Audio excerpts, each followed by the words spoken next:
A claim can look complete and still carry documentation risk. Audit Sentinel reads the supporting note independently, evaluates the submitted EM and diagnosis codes, and shows where the documentation and the claim align or diverge.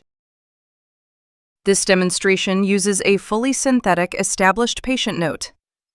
The claim includes the CPT code submitted to the payer, the related ICD-10 diagnoses, and an optional date of service so the audit can use the appropriate code set. Select Run Billing Audit. Audit Sentinel first applies its PHI pre-flight, then performs the EM and ICD-10 analysis, and finally compares that independent result with the submitted claim. The report opens with the decision summary, 80 out of 100, grade B, and a minor gap. Audit Sentinel identifies 100% overcoding risk.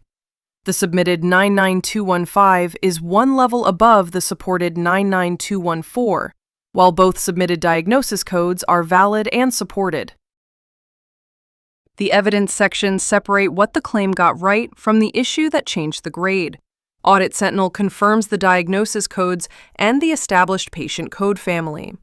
The recommendation and point deduction log then show why moderate medical decision-making supports 99214 rather than 99215. Open the full EM ideal analysis to trace the supported 99214. Two stable chronic illnesses establish moderate problems, minimal data does not raise the level, and prescription drug management supplies moderate risk. The CDI guidance is prospective. Document outside data review or time only when it actually occurred and was medically necessary. This report is decision support, not a substitute for qualified human judgment.